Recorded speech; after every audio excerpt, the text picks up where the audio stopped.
ključ. Če užaljenost pobližje pogledam, spoznam, da gre v njej za moj ego. V drugem pogosto prepoznamo sebe, vendar ne radi gledamo v to ogledalo. Kdor vpraša, je v vlogi močnejšega. Kdor se brani ali zagovarja, je vedno v šibkejšem položaju.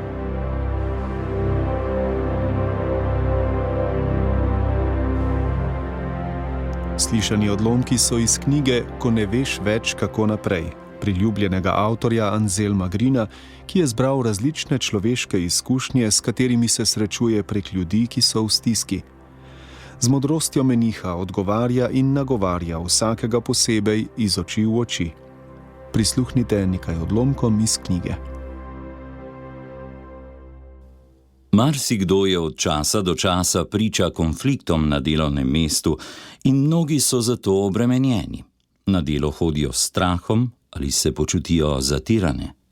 Ne vedo, kako naj se srečujejo s kolegi, s katerimi so prišli v konflikt. Kako lahko takšna situacija postane pozitiven izziv? Najprej, ni nujno, da vas konflikti obremenjujejo, če se zavedamo, da smejo obstajati. In vedno znova odpirajo priložnosti, da iščemo nove rešitve. Zato pa je potreben trezen pogled. Konflikt nima nič opraviti z zlobnimi nameni ali s krivdo. Praviloma gre za različne interese ali pa se srečajo različna prepričanja. In prav je, da obstajajo. Velja torej, da konflikta ne smemo moralno ocenjevati. Prvo vprašanje, ki si ga postavimo, je v zvezi z naravo konflikta.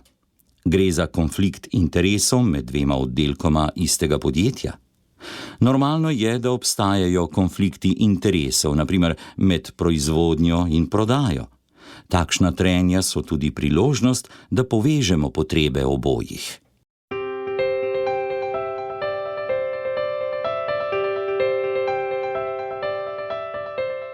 Vprašati bi se morali tudi, je konflikt osebne narave? Gre za konflikt med osebami, ki so si različne, pri katerih včasih pride do trenja ali se med seboj ranijo. V teh primerih je dobro razjasniti, ali konflikt izhaja iz objektivno napačnega obnašanja druge osebe. Ali ocenjujem obnašanje drugega kot negativno, ga projiciram nase in ga dojemam kot podcenjevanje ali kot žalitev. Ali pa konflikt izhaja iz dejstva, da smo si različni in da si obojestransko nismo naklonjeni. Me drugi spominja na katerekoli ljudi, ki so me prizadeli? Ali pri njem prepoznam kaj, česar ne prenašam pri sebi? V drugem pogosto prepoznamo sebe, vendar ne radi gledamo v to ogledalo. Če sem konflikt reflektiral in ga analiziral, je odvisno, kako ga bom rešil. Korak do rešitve je lahko v meni. Na druge ljudi poskušam gledati z drugačnimi očmi. Poskusim jih blagosloviti. Blagoslov mi podarja nov pogled na človeka. Ni več le nekdo, ki me je ranil, ali nekdo, ki ga ne morem trpeti. Je tudi blagoslovljeni človek. S tem nazorom se spremeni tudi moj pogled nanj. Pogosto se s spremembo lastnega pogleda na človeka spremeni tudi naš odnos do te osebe, ki se ji ni več treba braniti svojo pikrostjo. Mnogi čutijo zadržek, da bi na konflikt aktivno reagirali. Konflikt ali potlačijo, ali pa ga zanikajo, morda stremeč k harmoniji, ali pa ne želijo skaliti zunanjega miru. A potlačen konflikt tli naprej in nam krade energijo. Drug način za potlačitev konflikta je lastna užaljenost. Saj sem se vendar vedno trudil po najboljših močeh.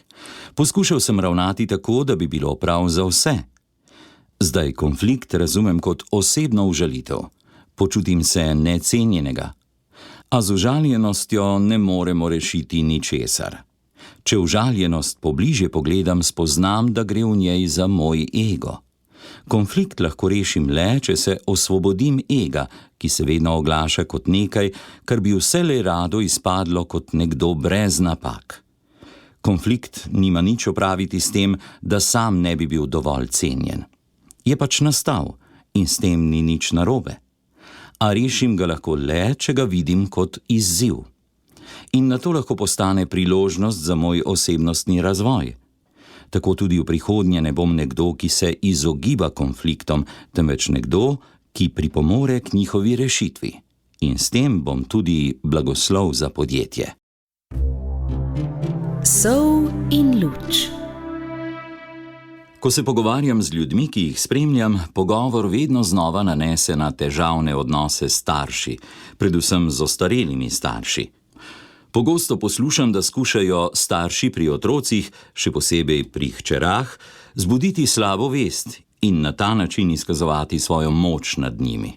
Vedno znova se zato vrtimo okrog vprašanja, kako naj bi izpolnjevali zapoved spoštuj očeta in mater, ne da bi ob tem šli preko svojih moči ali celo klonili. Svojo mamo obiščem 2-krat tedensko, a nikoli ni zadovoljna. Rada bi, da bi jo obiskala večkrat, a se vedno, ko se ravno odpravim, domisli še nečesa, kar naj bi še naredila zanjo. Opažam, da gre za metodo, s katero me želi prisiliti, da bi ostala dlje. Velikokrat sem zato potem prav besna nanjo. Kako naj se soočim s svojim besom? Vaša reakcija je upravičena. Če namreč ostajate besni, materi dajete moč nad vami. Tako vas ima vedno pod kontrolo. Bes pa je tudi moč, da ustvarite potrebno distanco do matere. Pravica ima biti taka, kot je. Enako sme izvajati svoje pretkane trike, da bi vas priklenila nase. A bes je za vas povabilo, da ste svobodni in da se svobodno odločite, kako dolgo želite ostati in kdaj želite iti. Je tudi povabilo, da se poslovite od vloge najljubše hčerke. Po eni strani želite biti dobra hči, po drugi čutite bes in obup zaradi materinih poskusov, da bi vas priklenila bliže sebi. Dobro bi bilo, da igro spregledate in se ne ustavljate ob njenem namenu. Bes vam bo ščit, ki vas osvobaja materine moči, ne da bi bili res jezni nanjo. Ne dovolite, da bi vam manipulacija prišla do živega. Morda bo pomagal tudi humor, ko boste z distance poskušali opazovati, katerih trikov se mama poslužuje. Za svojo mater sem skrbela jaz. Moja sestra, ki živi daleč stran, skoraj ni imela časa zanjo. Vendar je mama očitno napeljala, da je oporoko spremenila v sestrino korist. Ko sem po mamini smrti slišala oporoko, sem bila šokirana. Ne morem se znebiti jeze in razočaranja, ki ga nosim v srcu. Jezna sem na sestro in na mamo. Čutim pa tudi, da me jeza razjeda. Kaj naj storim?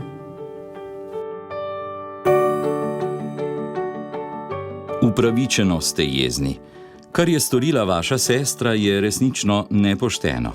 Upravičeno ste razočarani tudi nad svojo mamo, ki vas ni poplačala za vaš trud. Jezo nad mamo bi vzel kot priložnost, da osvetlite tudi njene temačnejše plati. Imela je tudi svoje slabosti, vendar je ne smete soditi samo po tej slabi plati.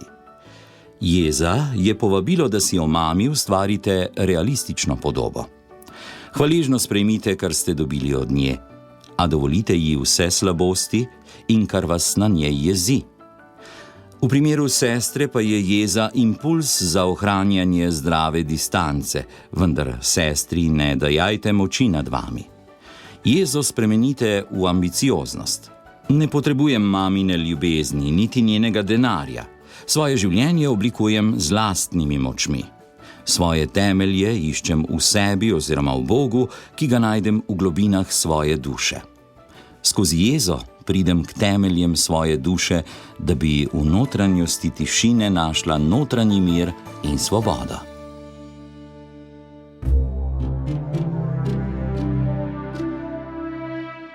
Včasih pri drugem čisto nepričakovano naletimo na agresijo. Nekdo nas napade brez očitnega razloga. Če smo žrtev takega agresivnega napada, je naša samozavest lahko upravičeno prizadeta.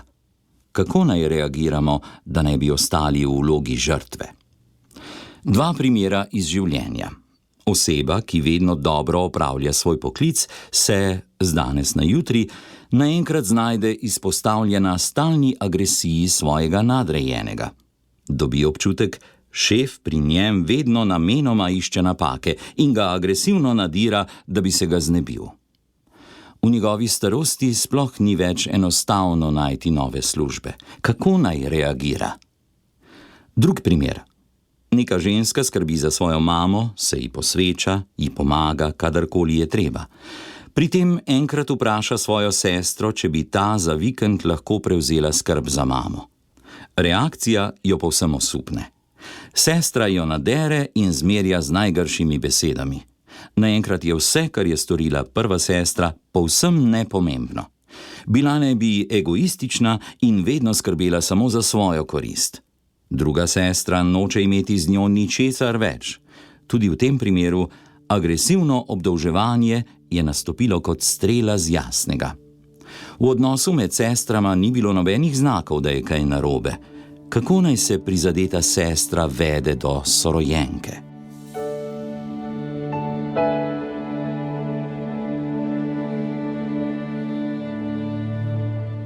Za oba orisana primera velja isto.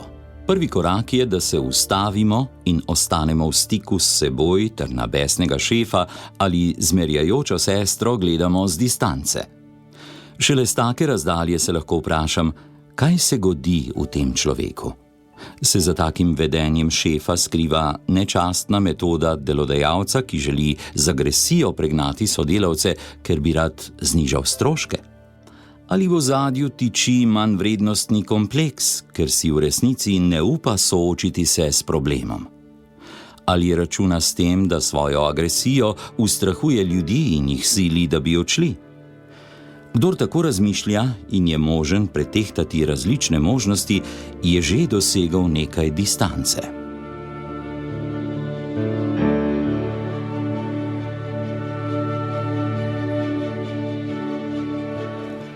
In kako naj ravna ženska svojo agresivno sestro? Ko se ustavimo in premislimo, gre tudi tu za vprašanje, kaj je sestro pripravilo do tega agresivnega izbruha. Katere nerešene probleme je doslej nosila v sebi? Se je doslej vedno počutila manj vredno ali zapostavljeno? Ženski se ni treba zagovarjati ali braniti, tako ne bo prišla daleč. Boljša metoda je, da sestro vpraša, kaj želiš povedati s tem? Kako si prišla do tega predsodka? Kaj se skriva za to agresijo? Ali kaj ti želiš? Kaj pričakuješ od mene? Kaj ti pomaga? Osebo lahko na ta način spodbudimo k razmisleku, da morda opazi kaj drugega. To bi bil najmanj en pozitivni učinek. Obstaja še eno učinkovito sredstvo. Kdor vpraša, je v vlogi močnejšega. Kdor se brani ali zagovarja, je vedno v šibkejšem položaju. Za oba primera, neutemeljena šefova agresija, agresivni napad sestre, velja, moram se posloviti od vloge žrtve. To ni dobro zame. Kot žrtev se uklanjam in s tem nase prikličem še več agresije. Drugi tako misli, da lahko kar vpije name in da me vedno znova rani. Moram se torej zravnati in se agresivni osebi pokončno postaviti po robu. Zato pa moram najprej zaščititi sebe. To je možno, če agresijo pustim pri tej osebi. Druga pot, da bi se zaščitil pred agresijo in izstopil iz vloge žrtve, pa je, da to osebo blagoslavljam. Ko se pokončno vzravnam in dvignem roke za blagoslov ter si predstavljam, da po mojih rokah Božji blagoslov teče k tej osebi, mi bo blagoslov v ščit, ki me bo varoval pred agresijo. In temu človeku lahko vzravnano pogledam v oči. V njem ne vidim napadalca, temveč ranjeno osebo. Dojemam ga kot nekoga, za kogar upam, da se lahko spremeni, da ima v sebi zdravo jedro ali pa vsaj hrepeni po tem, da bi z ljudmi živel v miru in sožitju. Z blagoslovom se postavim v vlogo močnejšega. Ne ostanem v položaju žrtve. Vzravnam se in drugemu pošljem aktivno energijo. Sol in luč. Hčerka je prekinila vse stike z nama. Ne veva niti, kje stanuje. Ni nama povedala, zakaj z nama noče imeti nobenega opravka več. Od naju je zahtevala samo, naj jo pustiva pri miru. Z možem sva obupana. Tako boli, ko misliš nanjo, a ne veš ničesar o njej. Sprašujeva, kaj sva naredila narobe. Besede te matere niso osamljen primer. V zadnjem času mi je več starejših ljudi pripovedovalo, da so otroci pretrgali stik z njimi. Včasih prekinitev nastopi kot strela z jasnega, brez vsakršne slutnje. Razlogi so različni, izkušnja pa vsekakor boleča. Pogosto se otroci, ko odrastejo, počutijo kot žrtve vzgoje, ki jih je ranila in prizadela. Vendar pa Jung pravi, na neki točki ni več tako pomembno, kakšna je bila vzgoja staršev. Enkrat je treba prevzeti odgovornost za svoje življenje. Taka je moja zgodba in gotovo sem izkusil rane ali nerazumevanje, a vendarle je moja zgodba. In zdaj je moja odgovornost, da iz te zgodbe naredim najboljše, kar lahko. Sam sem odgovoren za to, da izstopim iz vloge žrtve. Če se še naprej počutim žrtev, iz mene stalno izhaja agresivna energija. Dobro je vedeti in imeti pred očmi, veliko ljudi, ki so imeli težko otroštvo, kaže, da so iz svojega življenja nekaj naredili, da so rane iz otroštva vzeli kot izkušnjo, da delajo na sebi in svoje življenje dobro zastavijo. Obupani materi, ki mi je pisala, sem takrat odgovoril: ne premišljujte, kaj bi lahko storili drugače, tako ne boste prišli do rešitve. Morda hčerka ni dobila zadosti, vendar je njena lastna odgovornost, da iz sprejetega sama oblikuje svojo osebnost in živi svoje življenje. Hčerki vsako jutro namenite blagoslov. Stoje dvignite roke za blagoslov. Nato si predstavljajte, kako božji blagoslov in vaše dobrohotne želje tečejo k hčerki, jo obdajo kot varovalni plašč in vanjo vstopijo, da v sebi najde mir. Vaša hči ni pomirjena s seboj. Vsak dan ji polni upanja pošljite božji blagoslov, da bi enkrat našla stik s seboj, svojim pravim bistvom in svojimi koreninami. Takrat bo tudi znova možen odnos z vami. Ne izgubite upanja, da se hči spet oglasi in da bosta zaživeli kakovosten odnos.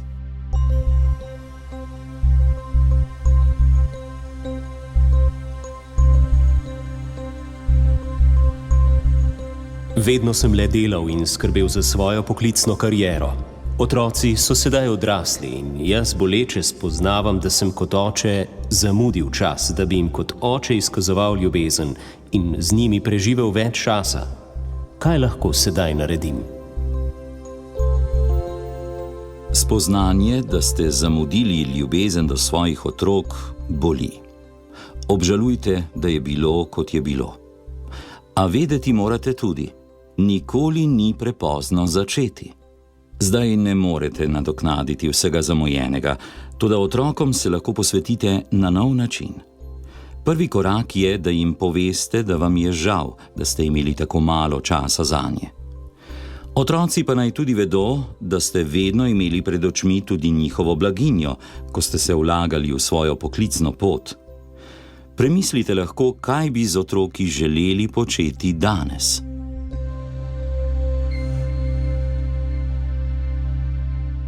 V oddaji Sol in luč na Radiu Ognjišče ste slišali nekaj odlomkov iz knjige Ko ne veš več, kako naprej, priljubljenega avtorja Anselma Grina, ki je izšla pri založbi Ognjišče.